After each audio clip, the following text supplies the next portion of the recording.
Puji Tuhan, haleluya. Seri pembacaan The Purpose Driven Life, hari ke-11, menjadi sahabat karib Tuhan. Sebab jikalau kita ketika masih seteru diperdamaikan dengan Allah oleh kematian anaknya, lebih-lebih kita yang sekarang telah diperdamaikan pasti akan diselamatkan oleh hidupnya. Roma 5 ayat 10. Tuhan ingin menjadi sahabat karib Anda. Hubungan Anda dengan Tuhan mempunyai banyak aspek yang berbeda.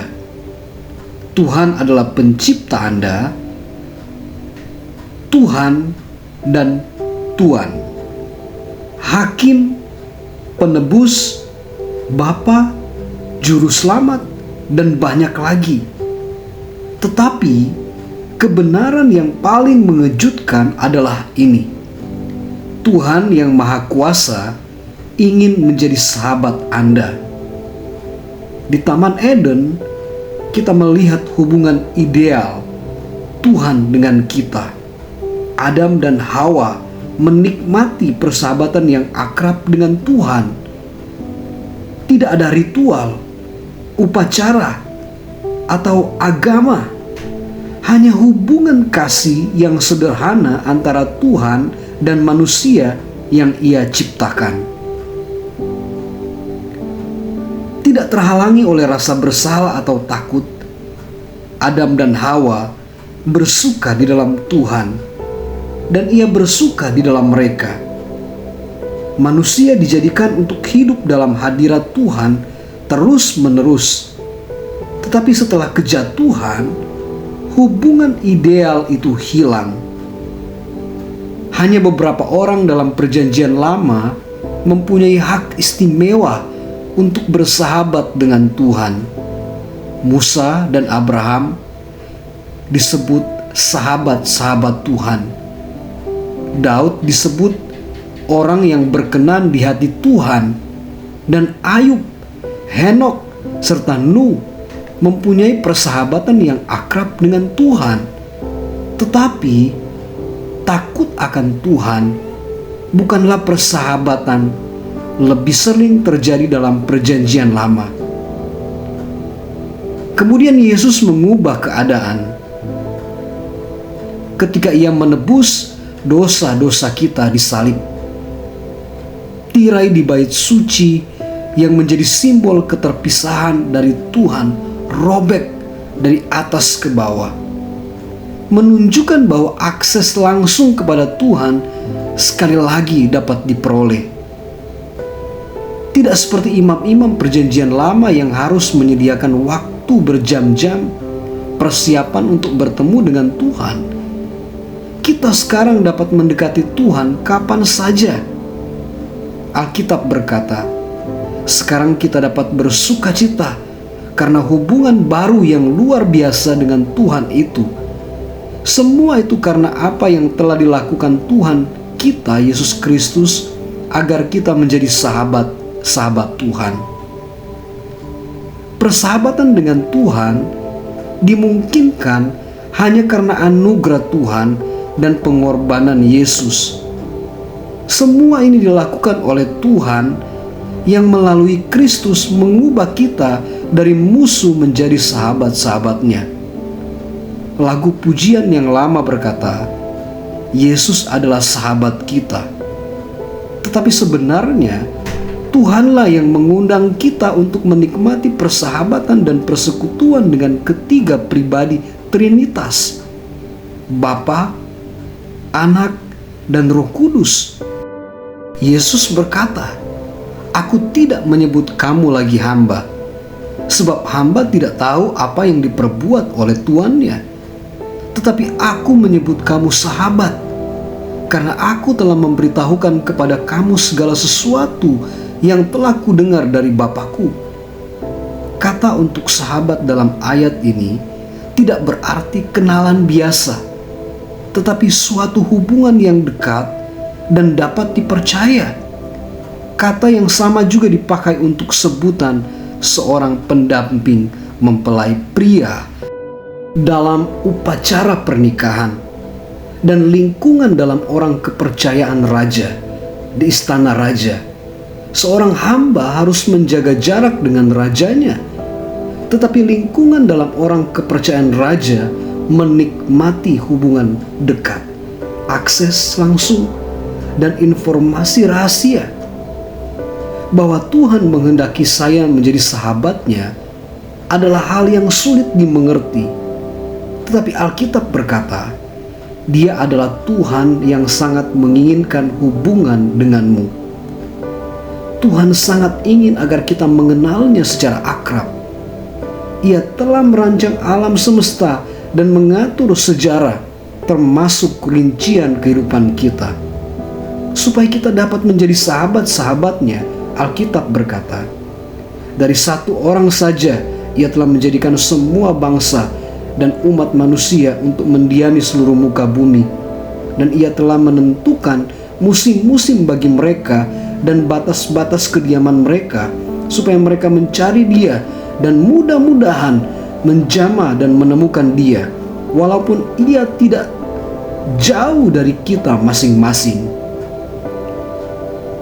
Mengenal dan mengasihi Tuhan adalah hak istimewa kita yang terbesar, dan dikenal serta dikasihi adalah kesenangan yang terbesar bagi Tuhan. Tuhan berkata, tetapi siapa yang mau bermegah, baiklah bermegah karena yang berikut, bahwa ia memahami dan mengenal aku. Semuanya itu kusukai, demikianlah firman Tuhan. Sangat sulit membayangkan bagaimana suatu persahabatan akrab terjadi antara Tuhan yang Maha Kuasa, tidak terlihat dan sempurna, dengan manusia yang terbatas dan penuh dosa. Lebih mudah bagi kita mengerti hubungan Tuhan hamba atau pencipta ciptaan, atau bahkan bapa anak. Tetapi apa artinya ketika Tuhan menghendaki saya sebagai sahabat? Dengan memperhatikan kehidupan sahabat-sahabat Tuhan dalam Alkitab, kita belajar 6 rahasia persahabatan dengan Tuhan. Kita akan melihat 2 rahasia dalam bab ini dan yang 4 lainnya dalam bab berikutnya. Menjadi sahabat Tuhan melalui percakapan terus-menerus, Anda tidak akan pernah mengembangkan hubungan yang dekat dengan Tuhan hanya dengan pergi ke gereja seminggu sekali atau dengan saat teduh setiap hari. Persahabatan dengan Tuhan dibangun dengan membagikan semua pengalaman kehidupan Anda dengannya. Tentu saja penting untuk mempunyai kebiasaan saat teduh dengan Tuhan setiap hari. Tetapi Ia ingin lebih banyak dari sekedar pertemuan khusus dalam jadwal Anda. Ia ingin dilibatkan dalam setiap kegiatan, setiap percakapan, setiap masalah, bahkan setiap pemikiran. Anda dapat melakukan percakapan terus-menerus tanpa henti dengannya sepanjang hari. Berbicara kepadanya tentang apapun yang sedang Anda kerjakan atau pikirkan saat itu. Tetap berdoa berarti bercakap-cakap dengan Tuhan ketika berbelanja, mengendarai mobil, bekerja, atau melakukan pekerjaan sehari-hari. Satu pengertian yang keliru dan lazim kita dengar bahwa menyediakan waktu untuk Tuhan itu berarti sendirian dengannya. Tentu saja seperti yang diteladankan oleh Yesus, Anda membutuhkan waktu sendirian dengan Tuhan, tetapi itu hanyalah sepersekian jam dari seluruh waktu Anda. Setiap hal yang Anda lakukan dapat menjadi menyediakan waktu untuk Tuhan. Apabila Ia diundang untuk terlibat di dalamnya dan Anda tetap sadar akan kehadirannya, buku klasik tentang bagaimana mengembangkan percakapan terus-menerus dengan Tuhan adalah Practicing the Presence of God. Buku ini ditulis pada abad ke-17 oleh Brother Lawrence. seorang koki yang sederhana di sebuah biara di Prancis. Brother Lawrence dapat mengubah setiap tugas yang paling umum dan biasa seperti menyiapkan makanan dan mencuci piring menjadi suatu tindakan pujian dan perjamuan dengan Tuhan. Katanya, kunci dari persahabatan dengan Tuhan bukanlah mengubah apa yang Anda lakukan, melainkan mengubah sikap Anda terhadap apa yang Anda lakukan. Apa yang biasanya Anda lakukan untuk diri sendiri, mulai Anda lakukan untuk Tuhan. Entah itu makan, mandi, bekerja, bersantai, atau membuang sampah. Pada masa kini, kita sering merasa bahwa kita harus lari dari pekerjaan rutin agar dapat menyembah Tuhan.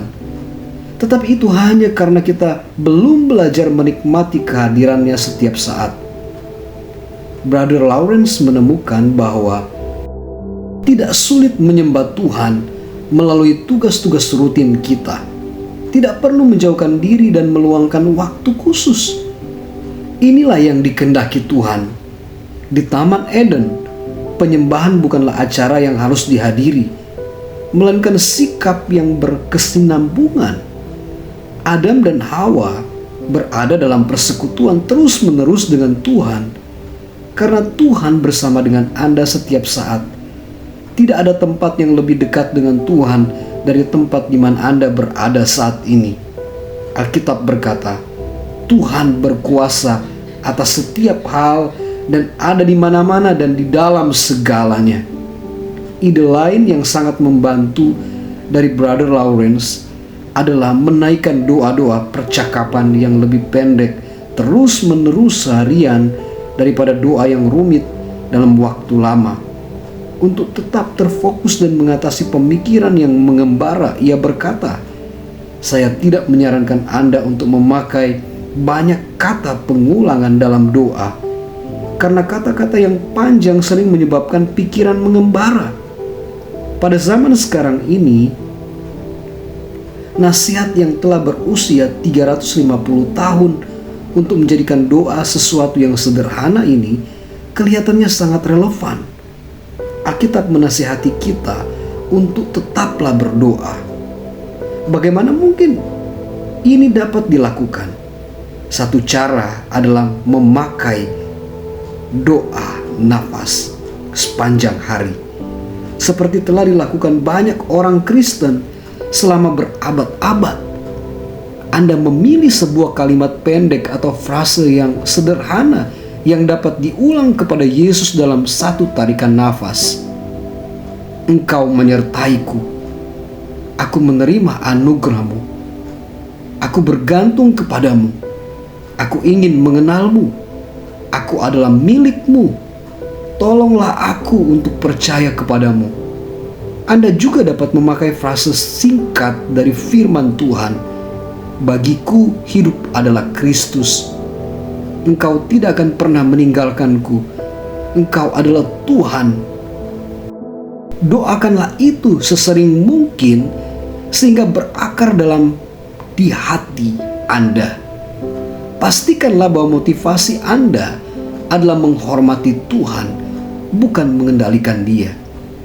Berlatih tentang hadirat Tuhan adalah suatu keterampilan, kebiasaan yang dapat Anda kembangkan. Sama seperti musisi berlatih tangga nada setiap hari agar dapat memainkan musik yang indah dengan mudah. Anda harus memaksa diri untuk berpikir tentang Tuhan pada waktu-waktu yang berbeda sepanjang hari. Anda harus melatih pikiran untuk mengingat Tuhan.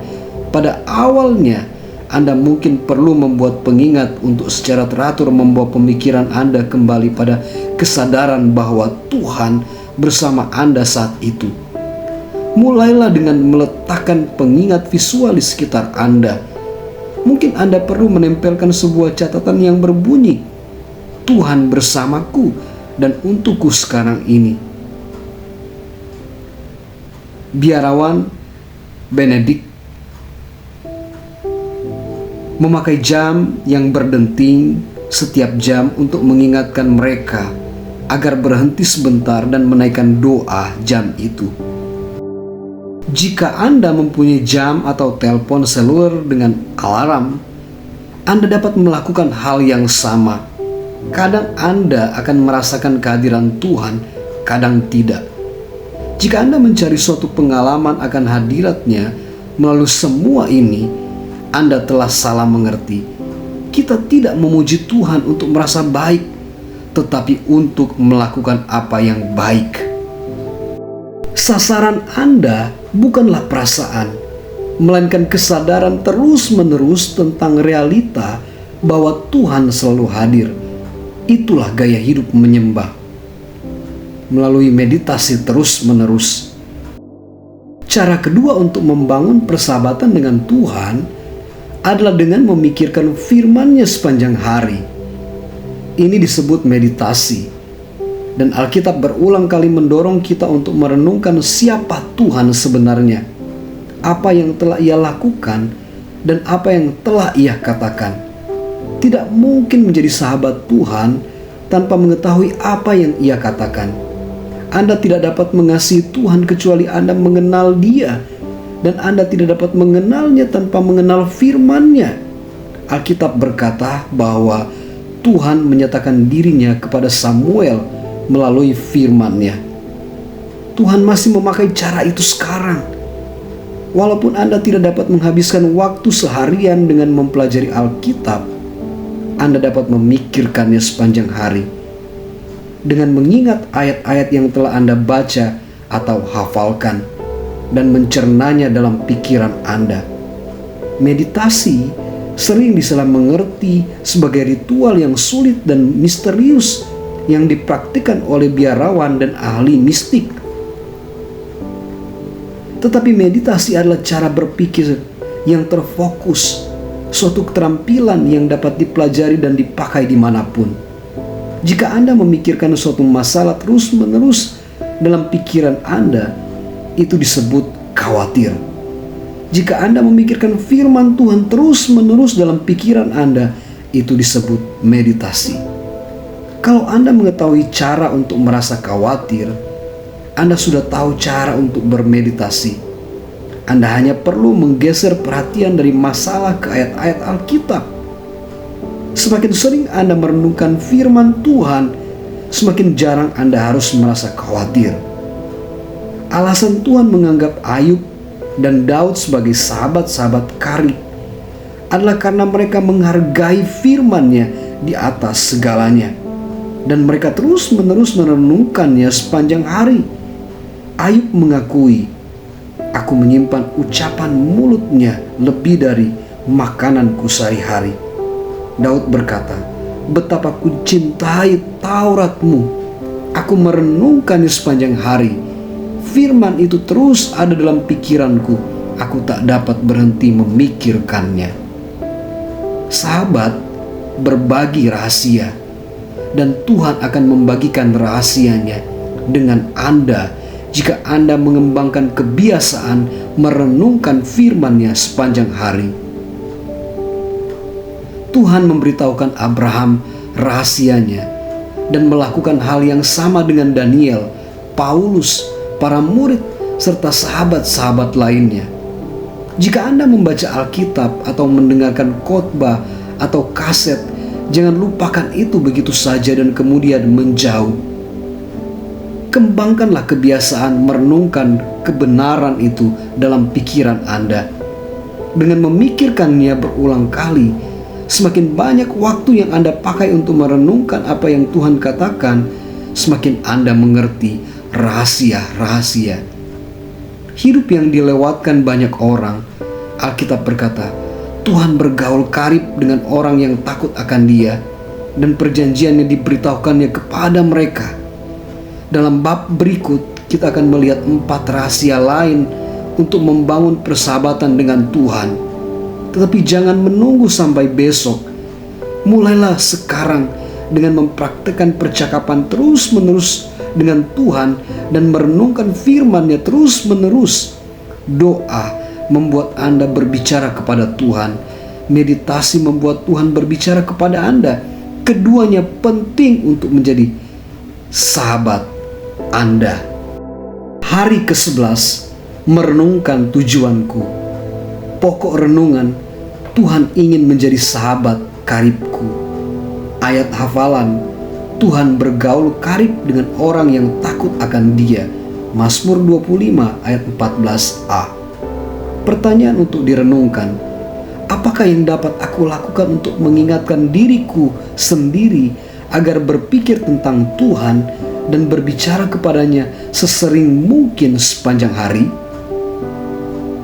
Puji Tuhan, haleluya.